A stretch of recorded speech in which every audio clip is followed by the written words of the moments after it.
हरिः ॐ वर्णानाम् अर्थसङ्घानां रसानां छन्दसामपि मङ्गलानां च कर्तारो वन्दे वाणी विनायको भवानी शङ्करो वन्दे श्रद्धा विश्वासरूपिणौ याभ्यां विना न पश्यन्ति सिद्धा स्वान्तस्थमीश्वरम् वन्दे बोधमयं नित्यं गुरुं शङ्कररूपिणं यमाश्रितो हि वक्रोऽपि चन्द्रः सर्वत्र वन्द्यते नारायणं नमस्कृत्य नरं चैव नरोत्तमं देवीं सरस्वतीं व्यासं ततो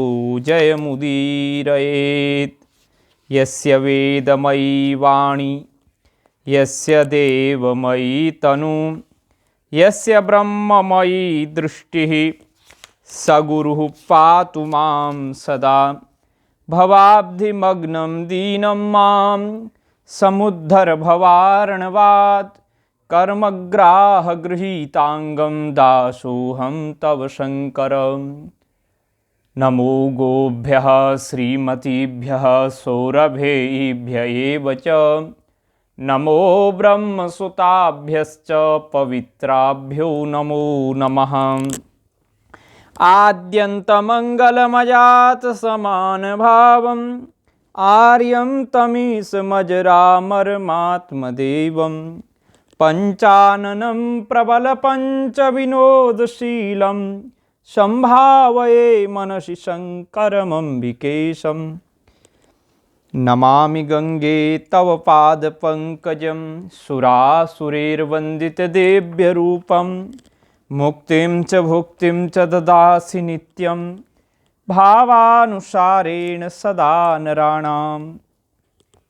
हर हर महादेव, जय जय शंकर, हर हर शंकर। सभी मित्रों का हार्दिक मंगलमय स्वागत करते हैं अपने YouTube चैनल के इस प्रोग्राम श्री शिव महापुराण में। शिव महापुराण की दिव्यतम पवित्रतम कथा श्रवण करने के लिए आप लोग एकाग्र चित्त होकर के, दत्त चित्त होकर के, समाहित चित्त होकर के और समासीन होकर के बड़ी धैर्यता से भगवान महादेव की इस कथा का हम रसपान करें, ताकि भारतीय सनातन परंपरा जो ज्ञान राशि है वो हमें प्राप्त हो। धर्म अर्थ मोक्ष एवं काम का वर्णन करने वाला ये दिव्यतम शास्त्र धर्म अर्थ काम मोक्ष चतुर्थ पुरुषार्थों को करस्थ कर देने वाला, करतल आमलक प्रदान करने वाला यह ग्रंथ अद्भुत है। हमने इसके माहात्म्य को श्रवण किया, तत्पश्चात विद्येश्वर संहिता का श्रवण किया, उसके बाद रुद्र संहिता के सृष्टि खंड का श्रवण करके कल के दिवस में हमने सती खंड के भी 12वें अध्याय तक की कथा श्रवण की। अब आज आगे की कथा श्रवण करेंगे। बड़ी अद्भुत कथा है। ब्रह्मा जी की आज्ञा से दक्ष द्वारा मैथुनी सृष्टि का आरंभ अपने पुत्र हर्यश्वों और सबलाश्वों को निवृत्ति मार्ग में भेजने के कारण दक्ष का नारद को शाप देना। इसके बाद फिर अन्य कथाएं, बड़ी सुंदर चर्चा आएगी। तो आज का जो हमारा ये कार्यक्रम का दिवस है, पार्ट है, ये 10वां दिन है आज। इससे पहले हमारे 9 दिन अर्थात 9 पार्ट, 9 भाग शिव महापुराण के पूर्ण हो चुके हैं। प्ले स्टोर में आपको मिलेंगे और ये 10वां पार्ट है, 10वां दिवस है। तो आइए इस कथा की ओर बढ़ते हैं। श्री ब्रह्मा जी कहते हैं, नारद, प्रजापति दक्ष अपने आश्रम पर जाकर मेरी आज्ञा पा हर्ष भरे मन से नाना प्रकार की मानसिक सृष्टि करने लगे। उस प्रजा सृष्टि को बढ़ती हुई न देख प्रजापति दक्ष ने अपने पिता मुझ ब्रह्मा से कहा। अब ब्रह्मा जी कथा सुना रहे। दक्ष बोले, ब्रह्मन तात प्रजानाथ, पिताजी प्रजा बढ़ नहीं रही है। प्रभो, मैंने जितने जीवों की सृष्टि की थी वे सब उतने ही रह गए हैं। प्रजानाथ मैं क्या करूं? जिस उपाय से ये जीव अपने आप बढ़ने लगें वह उपाय मुझे बताइए, तदनुसार मैं प्रजा की सृष्टि करूंगा, इसमें संशय नहीं है। ब्रह्मा जी ने कहा, ब्रह्मा जी कहते हैं, मैंने कहा कि तात प्रजापति दक्ष, मेरी उत्तम बात सुनो और उसके अनुसार कार्य करो। सुरश्रेष्ठ भगवान शिव तुम्हारा कल्याण करेंगे। प्रजेश, प्रजापति पंचजन वीरण की जो परम सुंदरी पुत्री अशक्नी है उसे तुम पत्नी रूप से ग्रहण करो। स्त्री के साथ मैथुन धर्म का आश्रय ले तुम पुनः इस प्रजा सर्ग को बढ़ाओ। अशक्नी जैसी कामनी के गर्भ से तुम बहुत सी संतानें उत्पन्न कर सकोगे। तदनंतर मैथुन धर्म से प्रजा की उत्पत्ति करने के उद्देश्य से प्रजापति दक्ष ने मेरी आज्ञा के अनुसार वीरण प्रजापति की पुत्री के साथ विवाह किया। अपनी पत्नी वीरिणी के गर्भ से प्रजापति दक्ष ने 10,000 पुत्र उत्पन्न किए जो हर्यस्व कहलाए। मुने, वे सब के सब पुत्र समान धर्म का आचरण करने वाले हुए। पिता की भक्ति में तत्पर रहकर वे सदा वैदिक मार्ग पर ही चलते थे। एक समय पिता ने उन्हें प्रजा की सृष्टि करने का आदेश दिया। तात तब से सभी दाक्षायण नामधारी पुत्र सृष्टि के उद्देश्य से तपस्या करने के लिए पश्चिम दिशा की ओर गए। वहाँ नारायण सर नामक परम पावन तीर्थ है, जहाँ दिव्य सिंधु नद और समुद्र का संगम हुआ है। उस तीर्थ जल का ही निकट से स्पर्श करते उनका अंतःकरण शुद्ध एवं ज्ञान से संपन्न हो गया। उनकी आंतरिक मलराशि धुल गई और वे परमहंस धर्म में स्थित हो गए। दक्ष के वे सभी पुत्र पिता के आदेश में बंधे हुए थे, अतः मन को सुस्थिर करके प्रजा की वृद्धि के लिए वहाँ तप करने लगे। वे सभी सत्पुरुषों में श्रेष्ठ थे। नारद, जब तुम्हें पता लगा कि हर्यस्व सृष्टि के लिए तपस्या कर रहे हैं, तब भगवान लक्ष्मीपति के हार्दिक अभिप्राय को जानकर तुम स्वयं उनके पास गए और आदर पूर्वक यों बोले, दक्षपुत्र हर्यस्वगण, तुम लोग पृथ्वी का अंत देखे बिना सृष्टि रचना करने के लिए कैसे उद्यत हो गए?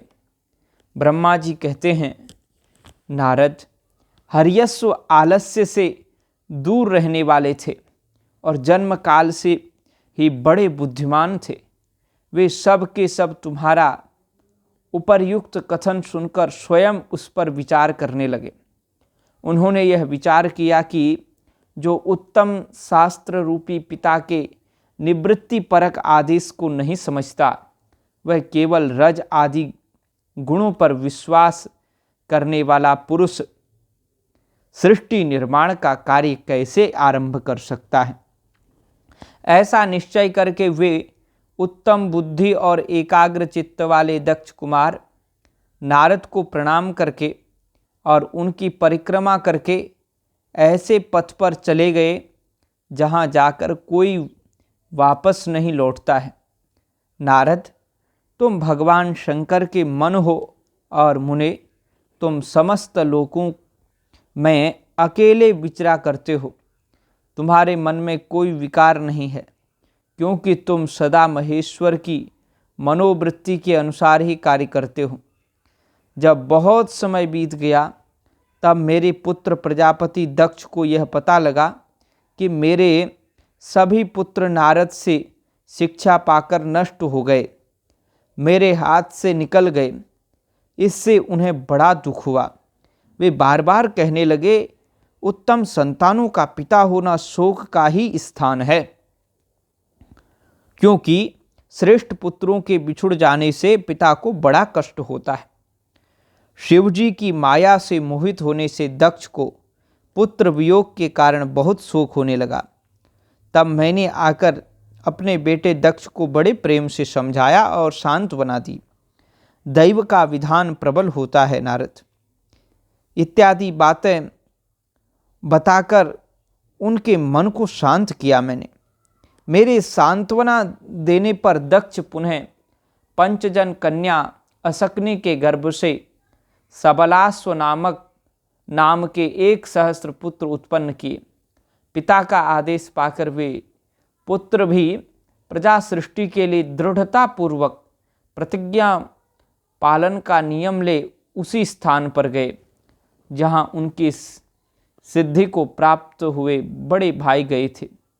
नारायण सरोवर के जल का स्पर्श होने से उनके सारे पाप नष्ट हो गए, अंतःकरण में शुद्धता आ गई और वे उत्तम व्रत के पालक सबलाश्व ब्रह्म प्रणव का जप करते हुए वहाँ बड़ी भारी तपस्या करने लगे। उन्हें प्रजा सृष्टि के लिए उद्यत जान तुम पुनः पहले की ही भांति ईश्वरीय गति का स्मरण करते हुए उनके पास गए और वही बात कहने लगे जो उनके भाइयों से पहले कह चुके थे। मुने, तुम्हारा दर्शन अमोघ है, इसलिए तुमने उनको भी भाइयों का ही मार्ग दिखाया। अतएव वे भाइयों के ही पथ पर ऊर्ध्व गति को प्राप्त हुए। उसी समय प्रजापति दक्ष को बहुत से उत्पात दिखाई दिए। इससे मेरे पुत्र दक्ष को बड़ा विस्मय हुआ और वे मन ही मन दुखी हुए। फिर उन्होंने पूर्वत अपनी तुम्हारी ही करतूत से अपने पुत्रों का नाश हुआ सुना। इससे उन्हें बड़ा आश्चर्य हुआ। वे पुत्र शोक से मूर्छित हो अत्यंत कष्ट का अनुभव करने लगे। फिर दक्ष ने तुम पर बड़ा क्रोध किया और कहा, यह नारद बड़ा दुष्ट है। दैववश उसी समय तुम दक्ष पर अनुग्रह करने के लिए वहां आ पहुँचे। तुम्हें देखते ही शोकावेश से युक्त हुए दक्ष के ओठ रोष से फड़कने लगे। तुम्हें सामने पाकर वे धिक्कारने और निंदा करने लगे।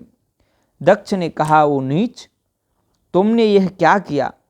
तुमने झूठ मूठ साधुओं का बाना पहन रखा है और इसी के द्वारा ठग कर हमारे भोले भाले बालकों को जो तुमने भिक्षुओं का मार्ग दिखाया है वह अच्छा नहीं किया। तुम निर्दय और शठ हो, इसलिए तुमने हमारे इन बालकों के जो अभी ऋषि ब्रह्मचर्य पालन पूर्वक वेद शास्त्रों के स्वाध्याय से ऋषिगण, यज्ञ और पूजा आदि से देवगण तथा पुत्र के उत्पादन से पितृगण का ऋण निवारण होता है, तो ये अभी ऋषि ऋण और देव ऋण और पितृ ऋण से मुक्त नहीं हो पाए थे। लोक और परलोक के श्रेय का नाश कर डाला। और जो पुरुष इन तीनों ऋणों को उतारे बिना ही मोक्ष की इच्छा मन में लिए माता पिता को त्याग कर घर से निकल जाता है, सन्यासी हो जाता है, वह अधोगति को प्राप्त होता है। तुम निर्दय और बड़े निर्लज्ज हो। बच्चों की बुद्धि में भेद पैदा करने वाले हो और अपने सुयश को स्वयं ही नष्ट कर रहे हो। मूढ़मते, तुम भगवान विष्णु के पार्षदों में व्यर्थ ही घूमते फिरते हो। अधमाधम, तुमने बारंबार मेरा अमंगल किया है, अतः आज से तीनों लोकों में विचरते हुए तुम्हारा पैर कहीं स्थिर नहीं रहेगा अथवा कहीं भी तुम्हें ठहरने के लिए सुस्थिर ठोर ठिकाना नहीं मिलेगा। तो नारद, यद्यपि तुम साधु पुरुषों द्वारा सम्मानित हो, तथापि उस समय दक्ष ने शोकवश तुम्हें वैसा शाप दे दिया। वे ईश्वर की इच्छा को नहीं समझ सके। शिव जी ने तो शिव की माया ने उन्हें अत्यंत मोहित कर दिया था। मुने, तुमने उस शाप को चुपचाप ग्रहण कर लिया और अपने चित्त में विकार नहीं आने दिया, अपने चित्त में विकार नहीं आने दिया। यही ब्रह्म भाव है। ईश्वर कोटि के महात्मा पुरुष स्वयं शाप को मिटा देने में समर्थ होने पर भी उसे सह लेते हैं। बोलो भक्त वत्सल भगवान की जय। हर हर शंकर नमामि शंकर, हर हर शंकर नमामि शंकर, जय जय शंकर नमो नमः, जय जय शंकर नमो नमः। दक्ष की 60 कन्याओं का विवाह। दक्ष और वीरणी के यहाँ देवी शिवा का अवतार। दक्ष द्वारा उनकी स्तुति तथा सती के सद्गुणों एवं चेष्टाओं से माता पिता की प्रसन्नता। ब्रह्मा जी कहते हैं, देवर्षि, इसी समय दक्ष के इस बर्ताव को जानकर मैं भी वहाँ आ पहुँचा। नारायण नारायण नारायण, श्रीमन नारायण नारायण नारायण। ओम नमः शंभवाय च मयो भवाय च, नमः शंकराय च। तो देखो, हमने लाइट का भी प्रलुब्ध तो कर दिया, लाइट चली गई तो भी आज तो जल ही गया। फिर ये आइए श्रवण करते हैं। ब्रह्मा जी कहते हैं, देवर्षि, इसी समय दक्ष के इस बर्ताव को जानकर मैं भी वहाँ आ पहुँचा और पूर्ववत उन्हें शांत करने के लिए सांत्वना देने लगा।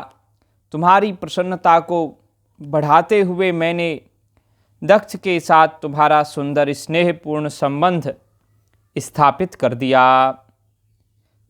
कराया और उसके पश्चात तुम मेरे पुत्र हो, मुनियों में श्रेष्ठ और संपूर्ण देवताओं के प्रिय हो।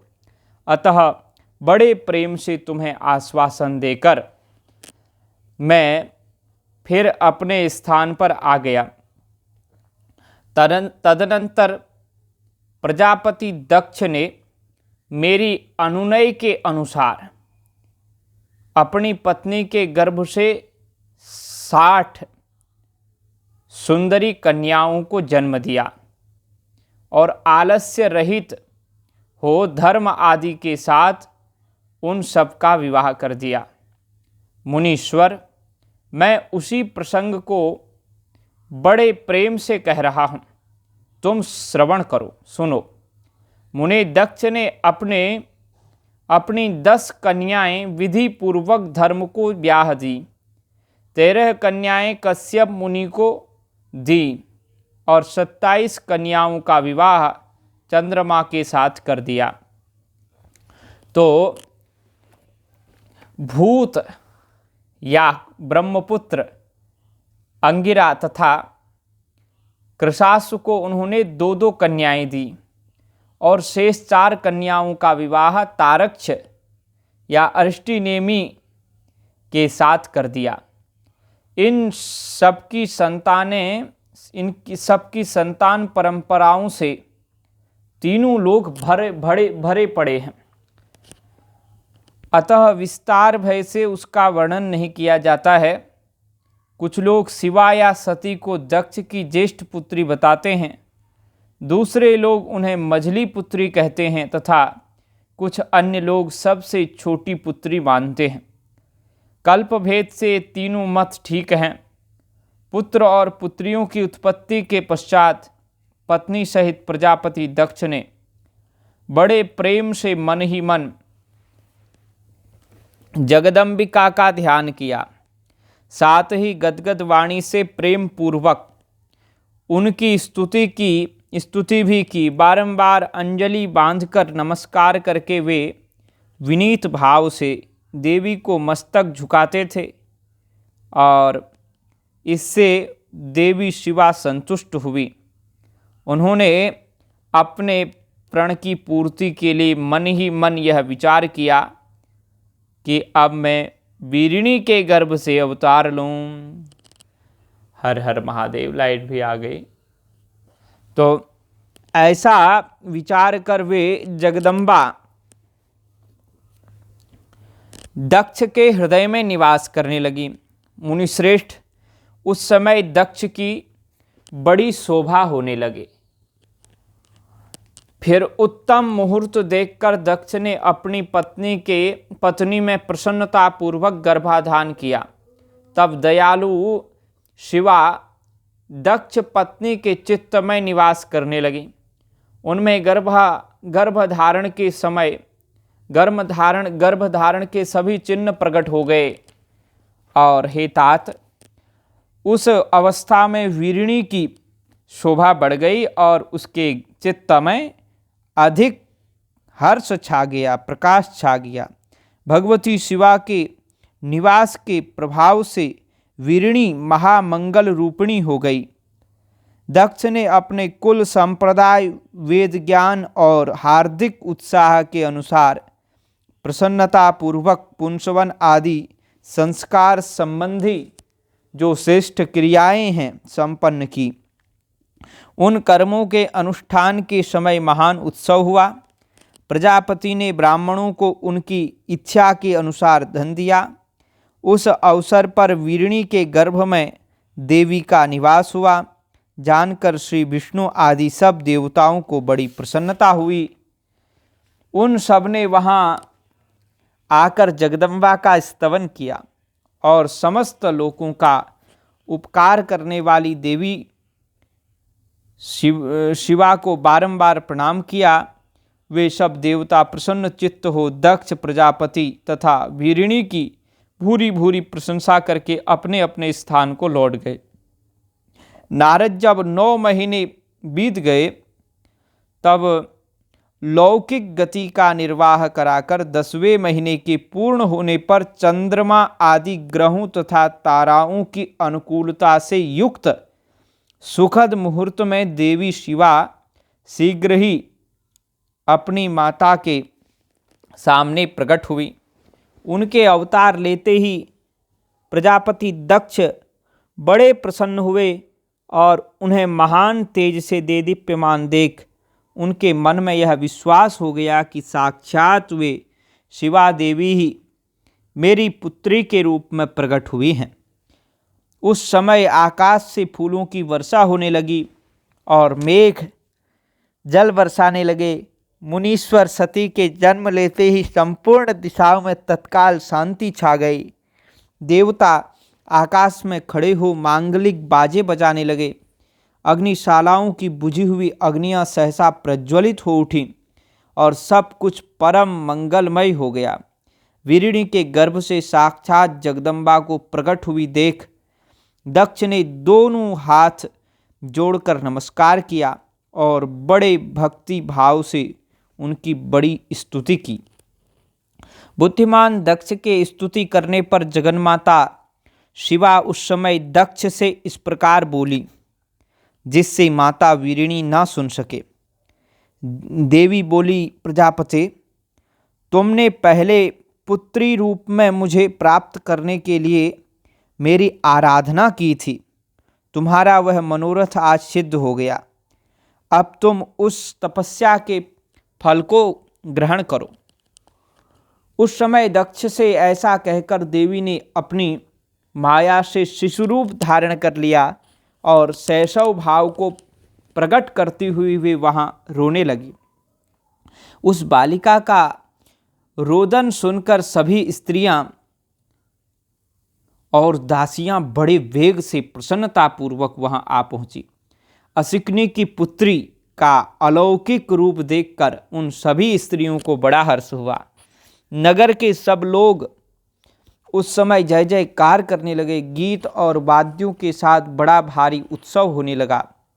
पुत्री का मनोहर मुख देखकर सबको बड़ी प्रसन्नता हुई।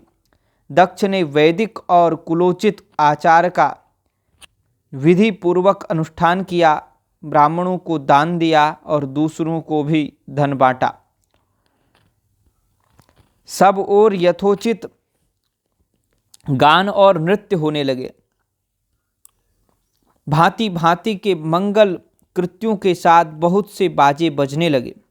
उस समय दक्ष ने समस्त सद्गुणों की सत्ता से प्रशंसित होने वाली अपनी उस पुत्री का नाम प्रसन्नतापूर्वक उमा रखा। तदनंतर संसार में लोगों की ओर से उसके और भी नाम प्रचलित किए गए, तो अनेकों नाम रखे गए जो सब के सब महान, मंगलदायक तथा विशेषतः समस्त दुखों का नाश करने वाले हैं। वीरिणी और महात्मा दक्ष अपनी पुत्री का पालन करने लगे तथा वह शुक्ल पक्ष की चंद्रकला के समान दिनों दिन बढ़ने लगी। द्विजश्रेष्ठ बाल्यावस्था में भी समस्त उत्तमोत्तम गुण उनमें उसी तरह प्रवेश करने लगे जैसे शुक्ल पक्ष के बाल चंद्रमा में भी समस्त मनोहारिणी कलाएं प्रविष्ट हो जाती हैं। दक्ष कन्या सती सखियों के बीच बैठी बैठी जब अपने भाव में निमग्न होती थीं, तब बारंबार भगवान शिव की मूर्ति को चित्रित करने लगती थीं। मंगलमयी सती जब बाल्योचित सुंदर गीत गाती, तब स्थाणु हर एवं रुद्र नाम लेकर स्मर शत्रु शिव का स्मरण किया करती थी। हर हर महादेव शंभो काशी विश्वनाथ गंगे, हर हर महादेव शंभो काशी विश्वनाथ गंगे। सती की तपस्या से संतुष्ट देवताओं का कैलाश में जाकर भगवान शिव का स्तवन करना। ब्रह्मा जी कहते हैं, नारद, एक दिन मैंने तुम्हारे साथ जाकर पिता के पास खड़ी हुई सती को देखा। वह तीनों लोकों की सारभूता सुंदरी थी। उसके पिता ने मुझे नमस्कार करके तुम्हारा भी सत्कार किया। यह देख लोक लीला का अनुसरण करने वाली सती ने भक्ति और प्रसन्नता के साथ मुझको और तुमको भी प्रणाम किया। नारद, तदनंतर सती की ओर देखते हुए हम और तुम दक्ष के दिए हुए शुभ आसन पर बैठ गए। तत्पश्चात मैंने उस विनयशीला बालिका से कहा, सती, जो केवल तुम्हें ही चाहते हैं और तुम्हारे मन में भी एकमात्र जिनकी कामना है, उन्हीं सर्वज्ञ जगदीश्वर महादेव जी को तुम पति रूप में प्राप्त करो। सुबह जो तुम्हारे सिवा दूसरी किसी स्त्री को पति रूप में न तो ग्रहण कर सके हैं और न करते हैं और न भविष्य में ही ग्रहण करेंगे, वे ही भगवान शिव तुम्हारे पति हों। वे तुम्हारे ही योग्य हैं, दूसरे के योग्य नहीं हैं, ऐसा ब्रह्मा जी ने कहा। और जब ब्रह्मा जी कहते हैं, नारद, सती से ऐसा कहकर मैं दक्ष के घर में देर तक ठहरा रहा, साथ में तुम भी थे। फिर उनसे विदा ले मैं और तुम दोनों अपने अपने स्थान को चले गए। मेरी बात को सुनकर दक्ष को बड़ी प्रसन्नता हुई। उनकी सारी मानसिक चिंता दूर हो गई, जो चिंता हो रही थी वो भी चली गई और उन्होंने अपनी पुत्री को परमेश्वरी समझकर गोद में उठा लिया। इस प्रकार कुमारोचित सुंदर लीला विहारों से सुशोभित होती हुई भक्त वत्सला सती, जो स्वेच्छा से मानव रूप धारण करके प्रकट हुई थी, कौमारावस्था पार कर गईं। बाल्यावस्था बिताकर किंचित युवावस्था को प्राप्त हुई। सती अत्यंत तेज एवं शोभा से संपन्न हो संपूर्ण अंगों से मनोहर दिखाई देने लगी। लोकेश दक्ष ने देखा कि सती के शरीर में युवावस्था के लक्षण प्रकट होने लगे हैं। तब उनके मन में यह चिंता हुई कि मैं महादेव जी के साथ इनका विवाह कैसे करूं।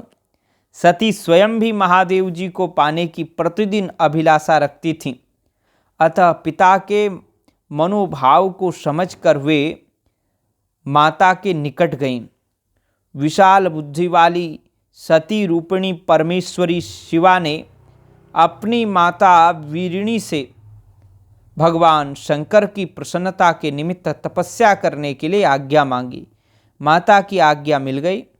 अतः दृढ़ता पूर्वक व्रत का पालन करने वाली सती ने महेश्वर को पति रूप में प्राप्त करने के लिए अपने घर पर ही उनकी आराधना आरंभ की।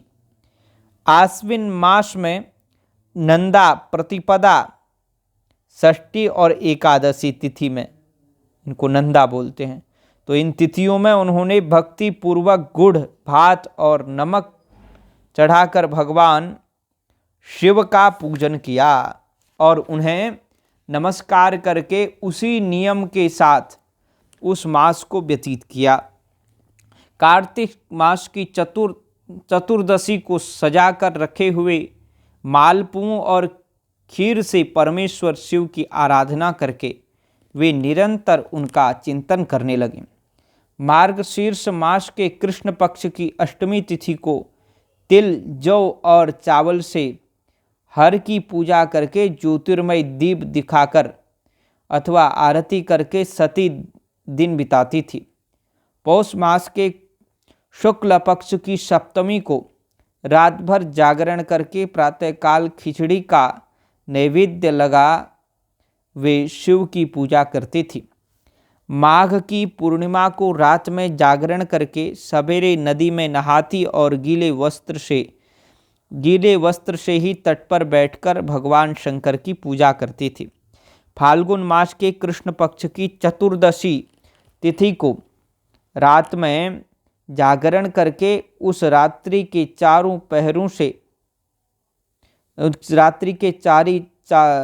पहरों में शिवजी की विशेष पूजा करती और नटों द्वारा नाटक भी कराती थी। चैत्र मास के शुक्ल पक्ष की चतुर्दशी को वे दिन रात शिव का स्मरण करती हुई समय बिताती और ढाक के फूलों तथा दवनों से भगवान शिव की पूजा करती थी। वैशाख शुक्ला तृतीया को सती तिल का आहार करके रहती और नए जौ के भात से रुद्रदेव की पूजा करके उस महीने को बिताती थी। ज्येष्ठ की पूर्णिमा को रात में सुंदर वस्त्रों तथा भटकटैया के फूलों से, ये कोई भटकटैया होता है, तो भटकटैया के फूलों से शंकर जी की पूजा करके वे निराहार रहकर ही वह मास व्यतीत करती थी। आषाढ़ के शुक्ल पक्ष की चतुर्दशी को काले वस्त्र और भटकटैया के फूलों से वे रुद्रदेव का पूजन करती थी। श्रावण मास के शुक्ल पक्ष की अष्टमी तथा चतुर्दशी को वे यज्ञोपवीतों वस्त्रों तथा कुश की पवित्री से शिवजी की पूजा किया करती थी। भाद्रपद मास के कृष्ण पक्ष की त्रयोदशी तिथि को नाना प्रकार के फूलों और फलों से शिवजी का पूजन करके सती चतुर्दशी तिथि को केवल जल का आहार किया करती थी। भांति भांति के फलों, फूलों और उस समय उत्पन्न होने वाले अन्नों द्वारा वे शिव की पूजा करती और महीने भर अत्यंत नियमित आहार करके केवल जप में लगी रहती थी। सभी महीनों में सारे दिन सती शिव की आराधना में ही संलग्न रहती थी। अपनी इच्छा से मानव रूप धारण करने वाली वे देवी दृढ़तापूर्वक उत्तम व्रत का पालन करती थीं। इस प्रकार नंदा व्रत को पूर्ण रूप से समाप्त करके भगवान शिव में अनन्य भाव रखने वाली सती एकाग्र चित्त हो बड़े प्रेम से भगवान शिव का ध्यान करने लगीं तथा उस ध्यान में ही निश्चल भाव से स्थित हो गईं। मुने, इसी समय सब देवता और ऋषि भगवान विष्णु और मुझको आगे करके सती की तपस्या देखने के लिए गए। वहाँ आकर देवताओं ने देखा सती मूर्तिमती दूसरी सिद्धि के समान जान पड़ती हैं। वे भगवान शिव के ध्यान में निमग्न हो उस समय सिद्धावस्था को पहुँच गई थी। समस्त देवताओं ने बड़ी प्रसन्नता के साथ वहाँ दोनों हाथ जोड़कर सती को नमस्कार किया है और मुनियों ने भी प्रसन्न मस्तक झुकाए तथा श्रीहरि आदि के मन में प्रीति उमड़ आई। श्री विष्णु आदि सब देवता और मुनि आश्चर्यचकित हो सती देवी की तपस्या की भूरी भूरी प्रशंसा करने लगे। फिर देवी को प्रणाम करके वे सब देवता और मुनि तुरंत ही गिरिश्रेष्ठ कैलाश पर गए, कैलाश को गए, जो भगवान शिव को बहुत ही प्रिय है। सावित्री के साथ में और लक्ष्मी के साथ भगवान वासुदेव भी प्रसन्नतापूर्वक महादेव जी के निकट गए। प्रसन्नतापूर्वक महादेव जी के निकट गए तो वहाँ जाकर भगवान शिव को देखते ही बड़े वेग से प्रणाम करके सब देवताओं ने दोनों हाथ जोड़ विनीत भाव से नाना प्रकार के स्तोत्रों द्वारा उनकी स्तुति की। उनकी स्तुति करके अंत में कहा कि हे प्रभु, आपकी सत्व, रज और तम नामक जो 3 शक्तियां हैं उनके राग आदि वेग असह्य हैं। वेदत्रयी अथवा लोकत्रयी आपका स्वरूप है। आप शरणागतों के पालक हैं तथा आपकी शक्ति बहुत बड़ी है। आपकी कहीं कोई सीमा नहीं है। आपको नमस्कार है। आप दुर्गापते, जिनकी इंद्रियां पुष्ट हैं और जिनकी इंद्रियां बड़ी खराब हैं, दुष्ट हैं, जिनकी इंद्रियां दुष्ट हैं, बस में नहीं हो पाती हैं, उनके लिए आपकी प्राप्ति का कोई मार्ग सुलभ नहीं है। आप सदा भक्तों के उद्धार में तत्पर रहते हैं। आपका तेज छिपा हुआ है। आपको नमस्कार है। आपकी माया शक्ति रूपा जो अहम बुद्धि है उससे आत्मा का स्वरूप ढक गया है। अतएव यह मूढ़ बुद्धि जीव अपने स्वरूप को नहीं जान पाता। आपकी महिमा का पार पाना अत्यंत कठिन है। तो कठिन ही नहीं, सर्वथा असंभव है। नारायण नारायण नारायण श्रीमन्नारायण नारायण नारायण नारायण नारायण नारायण श्रीमन्नारायण नारायण नारायण। तो देवता स्तुति करते हैं, आपकी महिमा का पार पाना अत्यंत कठिन ही नहीं, असंभव है। हम आप महाप्रभु को मस्तक झुकाते हैं। ब्रह्मा जी कहते हैं, नारद, इस प्रकार महादेव जी की स्तुति करके श्री विष्णु आदि सब देवता उत्तम भक्ति से मस्तक झुकाए और प्रभु शिव जी के आगे चुपचाप खड़े हो गए। तो फिर कहते हैं, ब्रह्मा जी का रुद्रदेव से सती के साथ विवाह करने का अनुरोध श्री विष्णु द्वारा अनुमोदन और श्री रुद्र की इसके लिए स्वीकृति। ब्रह्मा जी कहते हैं, श्री विष्णु आदि देवताओं द्वारा की हुई उस स्तुति को सुनकर सबकी उत्पत्ति के हेतुभूत भगवान शंकर बड़े प्रसन्न हुए और जोर जोर से हंसने लगे।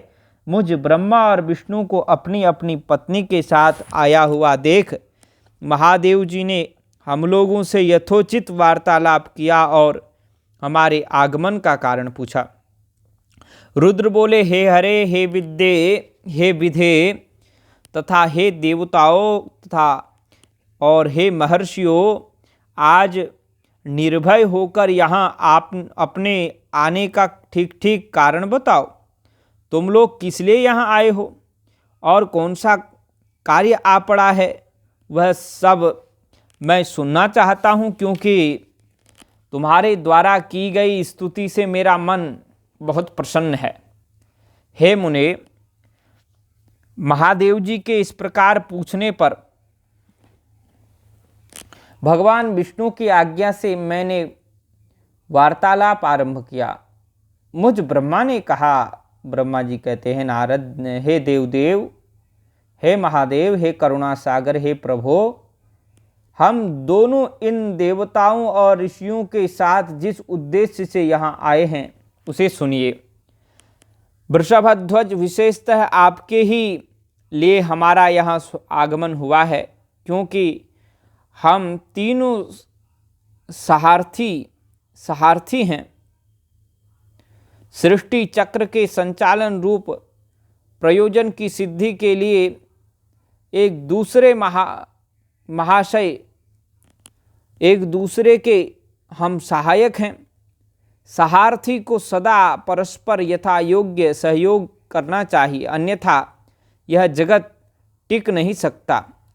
महेश्वर, कुछ ऐसे असुर उत्पन्न होंगे जो मेरे हाथ से मारे जाएंगे, कुछ भगवान विष्णु के और कुछ आपके हाथों से नष्ट होंगे। तो महाप्रभु, कुछ असुर ऐसे होंगे जो आपके वीर्य से उत्पन्न हुए पुत्र के हाथ से ही मारे जा सकेंगे। प्रभु, कभी कोई विरले ही असुर ऐसे होंगे जो माया के हाथों द्वारा वध को प्राप्त होंगे। आप भगवान शंकर की कृपा से ही देवताओं को सदा उत्तम सुख प्राप्त होता है। घोर असुरों का विनाश करके आप जगत को सदा स्वस्थ एवं अभय प्रदान करेंगे। तो अथवा यह भी संभव है कि आप स्वास्थ्य एवं अभय प्रदान तो कर ही देंगे, पर आपके लिए क्या कठिन है, क्या असंभव है? आपके लिए सब संभव है। आपके हाथ से कोई भी असुर नाम मारे जाए, क्योंकि आप सदा योग युक्त रहते हुए राग द्वेष से रहित हैं तथा एकमात्र दया करने में ही लगे रहते हैं। हे ईश, यदि वे असुर भी आराधित हों, आपकी दया से अनुग्रहित होते रहें, तो सृष्टि और पालन का कार्य कैसे चल सकता है? अतः हे वृषभध्वज, आपको प्रतिदिन सृष्टि आदि के उपयुक्त कार्य करने के लिए उद्यत रहना चाहिए। यदि सृष्टि पालन और संहार रूप कर्म न करने हों तो तब भी तो हमने माया से जो भिन्न भिन्न शरीर धारण किए हुए हैं, तो यह भी तो एक बात है। उनकी कोई उपयोगिता अथवा औचित्य ही नहीं है, रह जाएगा। तो वास्तव में हम तीनों एक ही हैं, कार्य के भेद से भिन्न भिन्न देह धारण करके स्थित हैं। यदि कार्य भेद न सिद्ध हो तब तो हमारे रूप भेद का कोई प्रयोजन ही नहीं है। देव, एक ही परमात्मा परमेश्वर तीन स्वरूपों में अभिव्यक्त हुआ है। इस रूप भेद में उनकी अपनी माया ही कारण है। वास्तव में प्रभु स्वतंत्र हैं और लीला के उद्देश्य से ही ये सृष्टि आदि कार्य करते हैं। भगवान श्री हरि उनके बाएं अंग से प्रकट हुए हैं, मैं ब्रह्मा उनके दाएं अंग से प्रकट हुआ हूँ, और आप रुद्रदेव उन सदाशिव के हृदय से आविर्भूत हुए हैं। अतः आप ही शिव के पूर्ण रूप हुए। आप ही देवादिदेव शिव के पूर्ण रूप हैं। प्रभो, इस प्रकार अभिन्न रूप होते हुए भी हम तीन रूपों में प्रकट हैं। सनातन देव हम तीनों उसी भगवान सदाशिव और शिव के पुत्र। इस यथार्थ तत्व का आप हृदय से अनुभव कीजिए। तो आप कृपा करिए हमारे ऊपर। हम तीनों ही भगवान सदाशिव और शिव के पुत्र हैं। प्रभु, इस यथार्थ तत्व का आप हृदय से अनुभव कीजिए। प्रभु, मैं और श्री विष्णु आपके आदेश से प्रसन्नतापूर्वक लोक की सृष्टि और पालन के कार्य कर रहे हैं तथा कार्य कारणवश सपत्नीक भी हो गए हैं। अतः आप भी विश्व हित के लिए तथा देवताओं को सुख पहुँचाने के लिए एक परम सुंदरी रमणी को अपनी पत्नी बनाने के लिए ग्रहण करें। महेश्वर, एक बात और है, उसे सुनिए। मुने पहले वृत्तांत का स्मरण हो आया है। पूर्व काल में आपने ही विश्व रूप से जो बात हमारे सामने कही थी, जो विश्व रूप माने शिव रूप से जो बात आपने हमारे सामने कही थी, वही इस समय सुना रहा हूँ। आपने कहा था, ब्रह्मन, मेरा ऐसा ही उत्तम रूप तुम्हारे अंग विशेष ललाट से प्रकट होगा जिसकी लोक में रुद्र नाम से प्रसिद्धि होगा। तुम ब्रह्मा सृष्टिकर्ता होगे और श्रीहरि जगत का पालन करने वाले हुए और मैं सगुण रुद्र रूप होकर संहार करने वाला होऊंगा। एक स्त्री के साथ विवाह करके लोक के उत्तम कार्य की सिद्धि भी करूंगा। श्रीमन लाइट भी आज आती जाती रह रही है, तो हमने भी एक काम तो कर ही लिया है। लाइट आ रही जा रही है तो भी हमारी कथा भी चल ही रही है। तो यहाँ पे कहते हैं कि ब्रह्मा जी एक स्त्री के साथ विवाह करके लोक के उत्तम कार्य की सिद्धि करूँगा, ऐसा आपने कहा था। अपनी कही हुई इस बात को याद करके आप अपनी ही पूर्व प्रतिज्ञा को पूर्ण कीजिए। स्वामिन, आपका यह आदेश है कि मैं सृष्टि करूं, श्री हरि पालन करें और आप स्वयं संहार के हेतु बनकर प्रकट हों। सो आप साक्षात शिव ही संहारकर्ता के रूप में प्रकट हुए हैं। आपके बिना हम दोनों अपना अपना कार्य करने में समर्थ नहीं हैं। आपकी हमें आवश्यकता है। अतः आप एक ऐसी कामनी को स्वीकार करें जो लोक हित के कार्य में तत्पर रहे। संभो, जैसे लक्ष्मी भगवान विष्णु की और सावित्री मेरी सहधर्मिणी हैं, उसी प्रकार आप भी इस समय अपनी जीवन सहचरी प्राण वल्लभा को ग्रहण करें। मेरी यह बात सुनकर लोकेश्वर महादेव जी के श्रीमुख पर मुस्कुराहट दौड़ गई और वे श्री हरि के सामने तो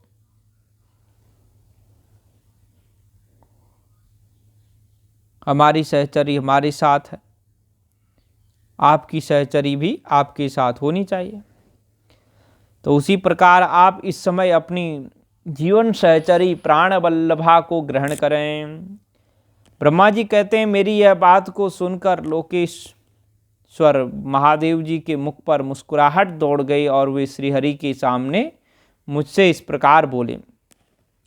ईश्वर ने कहा, बोले महादेव ने कहा, क्या कहा? तो कहते हैं, ब्रह्मन, हरे, तुम दोनों मुझे सदा ही अत्यंत प्रिय हो। तुम दोनों को देखकर मुझे बड़ा आनंद मिलता है। तुम लोग समस्त देवताओं में श्रेष्ठ तथा त्रिलोकी के स्वामी हो। लोक हित के कार्य में मन लगाए रहने वाले तुम दोनों का वचन मेरी दृष्टि में अत्यंत गौरवपूर्ण है, किंतु सुरश्रेष्ठगण, मेरे लिए विवाह करना उचित नहीं होगा, क्योंकि मैं तपस्या में संलग्न रहकर सदा संसार से विरक्त ही रहता हूँ और योगी के रूप में मेरी प्रसिद्धि है, जो निवृत्ति के सुंदर मार्ग पर स्थित है, अपने आत्मा में ही रमण करता आनंद मानता है। तो निरंजन माया से निर्लिप्त है, निरंजन है, जिसका शरीर अवधूत है, दिगंबर है, जो अपनी आत्मदर्शी और कामना से शून्य है, जिसके मन में कोई विकार नहीं है, जो भोगों से दूर रहता है तथा जो सदा अपवित्र और अमंगल वेशधारी है, उसे संसार में कामिनी से क्या प्रयोजन है। और यह इस समय मुझे बताओ तो सही, यो निवृत्ति सुमार्गस्थः स्वात्मा रामो निरंजनः अवधूत तनुर्ज्ञानी स्वद्रष्टा कामवर्जितः अविकारी भोगी च सदा शुचिरमंगलः तस्य प्रयोजनं लोके कामिन्या किं वदाधुना। कामिन्या किं तस्य प्रयोजनं लोके कामिन्या किं वदाधुना। मुझे तो सदा केवल योग में लगे रहने पर ही आनंद आता है। ज्ञानहीन पुरुष ही योग को छोड़कर भोग को अधिक महत्व देता है। संसार में विवाह करना पराये बंधन में बंधना है, इसे बहुत बड़ा बंधन समझना चाहिए। इसलिए मैं सत्य सत्य कहता हूँ, विवाह के लिए मेरे मन में थोड़ी सी भी अभिरुचि नहीं है।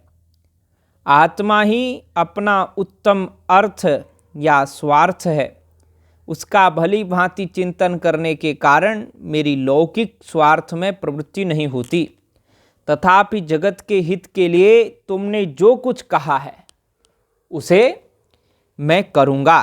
तुम्हारे वचन को गरिष्ठ मानकर अथवा अपनी कही हुई बात को पूर्ण करने के लिए मैं अवश्य विवाह करूँगा, क्योंकि मैं सदा भक्तों के वश में रहता हूँ, सदा भक्तों के वश में रहता हूँ। तो देवताओं ने कहा कि हम तो चाहते ही हैं आप विवाह करें, यही तो हमारी इच्छा है। परंतु ब्रह्मा जी कहते हैं, मैं जैसी नारी को प्रिय पत्नी के रूप में ग्रहण करूँगा और जैसी शर्त के साथ करूँगा उसे सुनो। हे हरे ब्रह्मन, मैं जो कुछ कहता हूँ वह सर्वथा उचित ही है। जो नारी मेरे तेज को विभाग पूर्वक ग्रहण कर सके, जो योगिनी तथा इच्छानुसार रूप धारण करने वाली हो, उसी को तुम पत्नी बनाने के लिए मुझे बताओ। जब मैं योग में तत्पर रहूं, तब उसे भी योगिनी बनकर रहना होगा, और अब मैं कामासक्त होऊं, तब उसे भी कामिनी के रूप में ही मेरे पास रहना होगा। वेद वेत्ता विद्वान जिन्हें अविनाशी बतलाते हैं, उन ज्योतिष स्वरूप सनातन शिव का मैं सदा चिंतन करता रहता हूँ और करता रहूँगा। ब्रह्मन, उन सदाशिव के चिंतन में जब मैं न लगा हूँ, तभी उस भामिनी के साथ मैं समागम कर सकता हूँ। जो मेरे शिव चिंतन में विघ्न डालने वाली होगी, वह जीवित नहीं रह सकती, उसे अपने जीवन से हाथ धोना पड़ेगा। और तुम विष्णु और मैं तीनों ही ब्रह्मस्वरूप शिव के अंशभूत हैं। तुम विष्णु और मैं तीनों ही ब्रह्मस्वरूप शिव के अंशभूत हैं। अतः महाभागगण, हमारे लिए उनका निरंतर चिंतन करना ही उचित है। कमलासन, उनके चिंतन के लिए मैं बिना विवाह के भी रह लूँगा, किंतु उनका चिंतन छोड़कर विवाह नहीं करूँगा।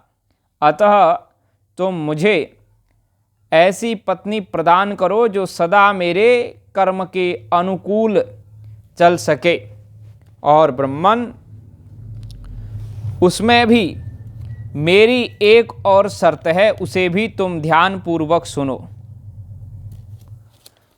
क्या शर्त है? तो उसे भी सुनो। यदि उस स्त्री का मुझ पर और मेरे वचन पर अविश्वास होगा तो मैं उसे त्याग दूंगा। उनकी यह बात सुनकर मैंने और श्रीहरि ने मंद मुस्कान के साथ मन ही मन प्रसन्नता का अनुभव किया। फिर मैं विनम्र होकर बोला, नाथ महेश्वर प्रभो, आपने जैसी नारी की खोज आरंभ की है, वैसी स्त्री के विषय में मैं आपको प्रसन्नतापूर्वक कह रहा हूँ। साक्षात सदाशिव की धर्म पत्नी जो उमा हैं, वे ही जगत का कार्य सिद्ध करने के लिए भिन्न भिन्न रूप में प्रकट हुई हैं। प्रभो, सरस्वती और लक्ष्मी, ये दो रूप धारण करके वे पहले ही यहाँ आ चुकी हैं। इनमें लक्ष्मी तो श्री विष्णु जी की प्राण वल्लभा हो गई हैं और सरस्वती मेरी प्राण वल्लभा हो गई हैं। अब हमारे लिए वे तीसरा रूप धारण करके प्रकट हुई हैं। प्रभो, लोकहित का कार्य करने की इच्छा वाली वे देवी शिवा दक्ष पुत्री के रूप में अवतीर्ण हुई हैं। उनका नाम सती है। सती ही ऐसी भार्या हो सकती हैं जो सदा आपके लिए हितकारिणी हों। देवेश, महातेजस्विनी सती आपके लिए, आपको पति रूप में प्राप्त करने के लिए दृढ़तापूर्वक कठोर व्रत का पालन करती हुई तपस्या कर रही हैं। महेश्वर, आप उन्हें वर देने के लिए जाइए, कृपा कीजिए और बड़ी प्रसन्नता के साथ उन्हें उनकी तपस्या के अनुरूप वर देकर उनके साथ विवाह कीजिए। शंकर भगवान विष्णु की तथा इन संपूर्ण देवताओं की यही इच्छा है। आप अपनी शुभ दृष्टि से हमारी इस इच्छा को पूर्ण कीजिए, जिससे हम आदरपूर्वक उस उत्सव को देख सकें। ऐसा होने से तीनों लोकों में सुख देने वाला परम मंगल होगा और सबकी सारी चिंता मिट जाएगी, जिसमें संशय नहीं है। तदनंतर मेरी बात समाप्त होने पर लीला विग्रह धारण करने वाले भक्तवत्सल महेश्वर से मधुसूदन अच्युत ने इसी का समर्थन किया। तब भक्तवत्सल भगवान शिव ने हंसकर कहा, बहुत अच्छा, ऐसा ही होगा। उनके ऐसा कहने पर हम दोनों उनसे आज्ञा ले अपनी पत्नी तथा देवताओं और मुनियों के साथ अत्यंत प्रसन्न हो अपने अभिष्ट स्थान को चले आए। हर हर गंगे हर हर महादेव, हर हर गंगे हर हर महादेव, महादेव महादेव महादेव महादेव महादेव महादेव महादेव महादेव। सती को शिव से वर की प्राप्ति तथा भगवान शिव का ब्रह्मा जी को दक्ष के पास भेजकर सती का वर्ण करना। ब्रह्मा जी कहते हैं, मुने, उधर सती ने आश्विन मास के शुक्ल पक्ष के अष्टमी तिथि को उपवास करके भक्ति भाव से सर्वेश्वर शिव का पूजन किया। इस प्रकार नंदा व्रत पूर्ण होने पर नवमी तिथि को दिन में ध्यान मग्न हुई सती को भगवान शिव ने प्रत्यक्ष दर्शन दिया। उसका श्री विग्रह सर्वांग सुंदर, उनका भगवान शिव का श्री विग्रह सर्वांग सुंदर एवं गौर वर्ण का था। उनके 5 मुख थे और प्रत्येक मुख में 3-3 नेत्र थे। भाल देश में चंद्रमा शोभा दे रहा था। उनका चित्त प्रसन्न था और कंठ में नील चिन्ह दृष्टिगोचर होता था। उनके 4 भुजाएं थीं। उन्होंने हाथों में त्रिशूल, ब्रह्म कपाल, वर तथा अभय धारण कर रखे थे। भस्ममय अंगराग से उनका सारा शरीर उद्भासित हो रहा था। गंगा जी उनके मस्तक की शोभा बढ़ा रही थी। उनके सभी अंग बड़े मनोहर थे और वे महान लावण्य के धाम जान पड़ते थे। उनके मुख करोड़ों चंद्रमाओं के समान प्रकाशमान एवं आह्लादजनक थे। उनकी अंग कांति करोड़ों कामदेवों को तिरस्कृत कर रही थी तथा उनकी आकृति स्त्रियों के लिए सर्वथा ही प्रिय थी। सती ने ऐसे सौंदर्य माधुर्य से युक्त प्रभु महादेव जी को प्रत्यक्ष देखकर उनके चरणों की वंदना की। उस समय उनका मुख लज्जा से झुका हुआ था। तपस्या के पुंज का फल प्रदान करने वाले महादेव जी उन्हीं के लिए कठोर व्रत धारण करने वाली सती को पत्नी बनाने के लिए प्राप्त करने की इच्छा रखते हुए भी उनसे इस प्रकार बोले। महादेव जी ने कहा, उत्तम व्रत का पालन करने वाली दक्ष नंदिनी, मैं तुम्हारे इस व्रत से बहुत प्रसन्न हूँ, इसलिए कोई वर मांगो। तुम्हारे मन को जो अभिष्ट होगा वही वर मैं तुम्हें दूंगा। ब्रह्मा जी कहते हैं, मुने जगदीश्वर महादेव जी यद्यपि सती के मनोभाव को जानते थे तो भी उनकी बात सुनने के लिए बोले, कोई वर मांगो। परंतु सती लज्जा के अधीन हो गई थी, इसलिए उनके हृदय में जो बात थी उसे वे स्पष्ट शब्दों में कह न सकी। उनका जो अभिष्ट मनोरथ था वह लज्जा से आच्छादित हो गया। तो प्राण वल्लभ शिव का प्रिय वचन सुनकर सती अत्यंत प्रेम में मग्न हो गई। इस बात को जानकर भक्तवत्सल भगवान शंकर बड़े प्रसन्न हुए और शीघ्रता पूर्वक बारंबार कहने लगे, वर मांगो, वर मांगो। सत्पुरुषों के आश्रयभूत अंतर्यामी शंभु सती की भक्ति के वशीभूत हो गए थे। तब सती ने अपनी लज्जा को रोककर महादेव जी से कहा, वर देने वाले प्रभो, मुझे मेरी इच्छा के अनुसार ऐसा वर दीजिए जो टल ना सके, जो अटल हो। भक्त वत्सल भगवान शंकर ने देखा कि सती अपनी बात पूरी नहीं कर पा रही हैं। तब वे स्वयं ही उनसे बोले, देवी तुम मेरी भार्या हो जाओ। अपने अभिष्ट फल को प्रकट करने वाले उनके इस वचन को सुनकर आनंद मग्न हुई सती चुपचाप खड़ी रह गई, क्योंकि वे मनोवांछित वर पा चुकी थी। फिर दक्ष कन्या प्रसन्न हो दोनों हाथ जोड़ मस्तक झुका भक्तवत्सल शिव से बारंबार कहने लगी। सती बोली, देवाधिदेव महादेव प्रभो, हे प्रभो जगतपते, आप मेरे पिता को कहकर वैवाहिक विधि से मेरा पाणी ग्रहण करें। ब्रह्मा जी कहते हैं, नारद सती को यह बात सुनकर भक्तवत्सल महेश्वर से प्रेम से उनकी प्रेम हो गया और तब दक्ष कन्या सती भी प्रेम से उनकी ओर देखकर कहा कि प्रिय ऐसा ही होगा। तो दक्ष कन्या सती भी भगवान शिव को प्रणाम करके भक्ति पूर्वक विदा मांग जाने की आज्ञा प्राप्त करके मोह और आनंद से युक्त हो माता के पास लौट गई। और इधर भगवान शिव भी हिमालय पर अपने आश्रम में प्रवेश करके दक्ष कन्या सती के वियोग से कुछ कष्ट का अनुभव करते हुए उन्हीं का चिंतन करने लगे। हे देवर्षे, फिर मन को एकाग्र करके अलौकिक गति का आश्रय ले भगवान शंकर ने मन ही मन मेरा स्मरण किया। त्रिशूलधारी महेश्वर के स्मरण करने पर उनकी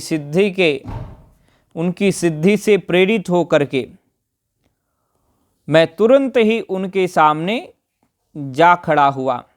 तात हिमालय के शिखर पर जहाँ सती के वियोग का अनुभव करने वाले महादेव जी विद्यमान थे, वहीं मैं सरस्वती के साथ उपस्थित हो गया। हे देवर्षे, सरस्वती सहित मुझे आया देख सती के प्रेम पास में बंधे हुए शिव उत्सुकता पूर्वक बोले। भगवान महादेव ने कहा, शंभु ने कहा, ब्रह्मन, मैं जब से विवाह के कार्य में स्वार्थ बुद्धि कर बैठा हूँ, तब से सब अब मुझे इस स्वार्थ में ही सत्व सा प्रतीत होता है। दक्ष कन्या सती ने बड़ी भक्ति से मेरी आराधना की है। उसके नंदा व्रत के प्रभाव से मैंने उसे अभिष्ट वर देने की घोषणा की है। ब्रह्मन, तब उसने मुझसे यह वर मांगा है कि आप मेरे पति हो जाइए।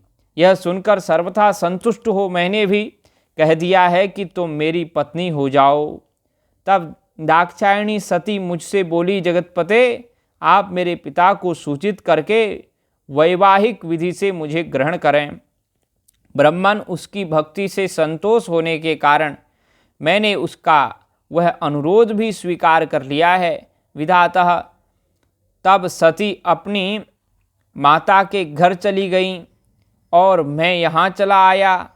इसलिए अब तुम मेरी आज्ञा से दक्ष के घर जाओ और ऐसा यत्न करो जिससे प्रजापति दक्ष शीघ्र ही मुझे अपनी कन्या का दान कर दें। उनके इस प्रकार आज्ञा देने पर मैं कृतकृत्य और प्रसन्न हो गया तथा उन भक्त वत्सल विश्वनाथ से इस प्रकार बोला। मुझ ब्रह्मा ने कहा, ब्रह्मा जी कहते हैं, भगवन शंभो, आपने जो कुछ कहा है उस पर भली भांति विचार करके हम लोगों ने पहले ही उसे सुनिश्चित कर दिया है। वृषभध्वज, इसमें मुख्यतः देवताओं का और मेरा भी स्वार्थ है। दक्ष स्वयं ही आपको अपनी पुत्री प्रदान करेंगे, किंतु आपकी आज्ञा से मैं भी उनके सामने आपका संदेश कह दूंगा। सर्वेश्वर महाप्रभु महादेव जी से ऐसा कहकर मैं अत्यंत वेगशाली रथ के द्वारा दक्ष के घर जा पहुंचा। नारद जी ने पूछा, वक्ताओं में श्रेष्ठ महाभाग विधातः, बताइए, जब सती घर पर लौटकर आई तब दक्ष ने उनके लिए क्या किया? ब्रह्मा जी ने कहा, तपस्या करके मनोवांछित वर पाकर सती जब घर को लौट गई तब वहां उन्होंने माता पिता को प्रणाम किया। सती ने अपनी सखी के साथ माता पिता को तपस्या संबंधी सब समाचार कहलवाया। सखी ने यह भी सूचित किया कि सती को महेश्वर से वर की प्राप्ति हुई है। वे सती की भक्ति से बहुत संतुष्ट हुए हैं। सखी के मुंह से सारा वृत्तांत सुनकर माता पिता को बड़ा आनंद प्राप्त हुआ और उन्होंने महान उत्सव किया। उदार चेता दक्ष और महामनस्विनी वीरिणी ने ब्राह्मणों को उनकी इच्छा के अनुसार द्रव्य दिया तथा अन्यान्य अंधों और दीनों को भी धन बांटा, पर जरूरतमंदों को। तो प्रसन्नता बढ़ाने वाली अपनी पुत्री को हृदय से लगाकर माता वीरिणी ने उसका मस्तक सूंघा और आनंद मग्न होकर उसकी बारंबार प्रशंसा की। तदनंतर कुछ काल व्यतीत होने पर धर्मज्ञों में श्रेष्ठ दक्ष इस चिंता में पड़े कि मैं अपनी इस पुत्री का विवाह भगवान शंकर के साथ किस प्रकार करूं, किस तरह करूं। ब्रह्मा जी महादेव जी प्रसन्न होकर आए थे, पर वे तो चले गए। अब मेरी पुत्री के लिए वे फिर कैसे यहाँ आएंगे? यदि किसी को शीघ्र ही भगवान शिव के निकट भेजा जाए तो यह भी उचित नहीं जान पड़ता, क्योंकि यदि वे इस तरह अनुरोध करने पर भी मेरी पुत्री को ग्रहण न करें तो मेरी याचना निष्फल हो जाएगी। इस प्रकार की चिंता में पड़े हुए प्रजापति दक्ष के सामने ब्रह्मा जी कहते हैं, मैं सरस्वती के साथ सहसा उपस्थित हुआ। मुझ पिता को आया देख दक्ष प्रणाम करके विनीत भाव से खड़े हो गए और उन्होंने मुझ स्वयंभू को यथा योग्य आसन दिया। और तदनंतर दक्ष ने जब मेरे आने का कारण पूछा तब मैंने सब बातें बताकर उनसे कहा, प्रजापते, भगवान शंकर ने तुम्हारी पुत्री को प्राप्त करने के लिए निश्चय ही मुझे तुम्हारे पास भेजा है। इस विषय में जो श्रेष्ठ कृत्य हो उसका निश्चय करो।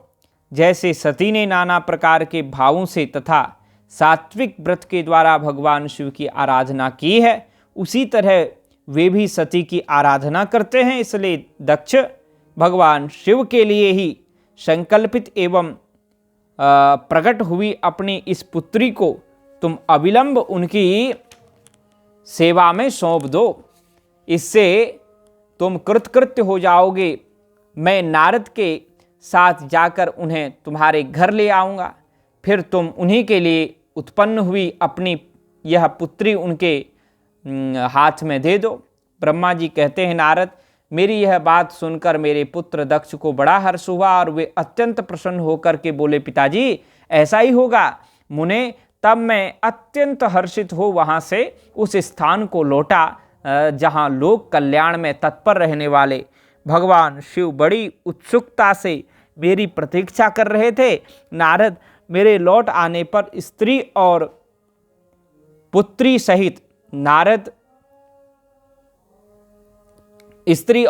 सहित प्रजापति दक्ष भी पूर्ण रूप हो गए, पूर्ण काम हो गए। वे इतने संतुष्ट हुए मानो अमृत पीकर अघा गए हों। हर हर महादेव शंभो काशी विश्वनाथ गंगे, हर हर महादेव शंभो काशी विश्वनाथ गंगे। ब्रह्मा जी से दक्ष की अनुमति पाकर देवताओं और मुनियों सहित भगवान शिव का दक्ष के घर जाना और दक्ष द्वारा सबका सत्कार तथा सती और शिव का विवाह। इस प्रसंग में हम यहाँ तक सुनाएंगे, इससे आगे की चर्चा फिर कल करेंगे। तो ब्रह्मा जी कहते हैं, नारद, तदनंतर मैं हिमालय के कैलाश शिखर पर रहने वाले परमेश्वर शिव को, महादेव जी को लाने के लिए प्रसन्नतापूर्वक उनके पास गया और उनसे इस प्रकार बोला, वृषभध्वज, सती के लिए मेरे पुत्र दक्ष ने जो बात कही है उसे सुनिए और जिस कार्य को वे अपने लिए असाध्य मानते थे उसे सिद्ध हुआ ही समझिए। दक्ष ने कहा कि मैं अपनी पुत्री भगवान शिव के ही हाथ में दूंगा, क्योंकि उन्हीं के लिए यह उत्पन्न हुई है। शिव के साथ सती का विवाह हो, यह कार्य तो मुझे स्वतः ही अभिष्ट है। फिर आपके भी कहने से इसका महत्व और अधिक बढ़ गया है। मेरी पुत्री ने स्वयं इसी उद्देश्य से भगवान शिव की आराधना की है और इस समय शिवजी भी मुझसे इसी के विषय में अन्वेषण पूछताछ कर रहे हैं। इसलिए मुझे अपनी कन्या अवश्य ही भगवान शिव के हाथ में देनी है। विधातः वे भगवान शंकर शुभ लग्न और शुभ मुहूर्त में यहाँ पधारें, उस समय मैं उन्हीं के शिक्षा के तौर पर अपनी यह पुत्री दे दूंगा। वृषभध्वज, मुझसे दक्ष ने ऐसी बात कही है, अतः आप शुभ मुहूर्त में उनके घर चलिए और सती को ले आइए। मेरी ब्रह्मा जी कहते हैं, मुने नारद, मेरी यह बात सुनकर भक्त वत्सल रुद्र अलौकिक गति का आश्रय ले हंसते हुए मुझसे बोले, संसार की सृष्टि करने वाले ब्रह्मा जी, मैं तुम्हारे और नारद के साथ ही दक्ष के घर चलूँगा। अतः नारद का स्मरण करो, अपने मरीचि आदि मानुष पुत्रों को भी बुला लो। विधे, मैं उन सबके साथ दक्ष के निवास स्थान पर चलूँगा, मेरे पार्षद भी मेरे साथ रहेंगे। नारद लोकाचार के निर्वाह में लगे हुए भगवान शिव के इस प्रकार आज्ञा देने पर मैंने तुम्हारा और मरीचि आदि पुत्रों का भी स्मरण किया। मेरे याद करते ही तुम्हारे साथ मेरे सभी मानस पुत्र मन में आदर की भावना लिए शीघ्र ही वहाँ आ पहुँचे। उस समय तुम सब लोग हर्ष से उत्फुल्ल हो रहे थे। फिर रुद्र के स्मरण करने पर शिव भक्तों के सम्राट भगवान विष्णु भी अपने सैनिकों तथा कमला देवी के साथ गरुड़ पर आरूढ़ हो तुरंत वहां आ गए। तदनंतर चैत्र मास के शुक्ल पक्ष की त्रयोदशी तिथि में रविवार को पूर्वा फाल्गुनी नक्षत्र में मुझ ब्रह्मा और विष्णु आदि समस्त देवताओं के साथ महेश्वर ने विवाह के लिए यात्रा की। मार्ग में उन देवताओं और ऋषियों के साथ यात्रा करते हुए भगवान शंकर बड़ी शोभा पा रहे थे। वहाँ जाते हुए देवताओं, मुनियों तथा आनंदमग्न मन वाले प्रमथ गणों का रास्ते में बड़ा उत्सव हो रहा था।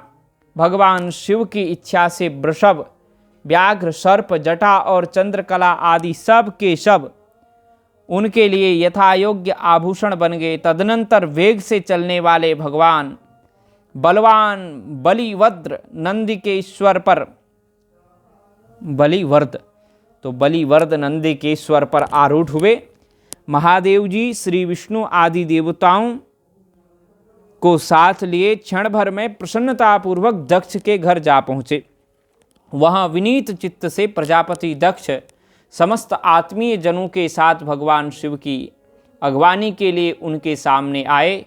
उस समय उनके समस्त अंगों में हर्ष जनित रोमांच हो आया था।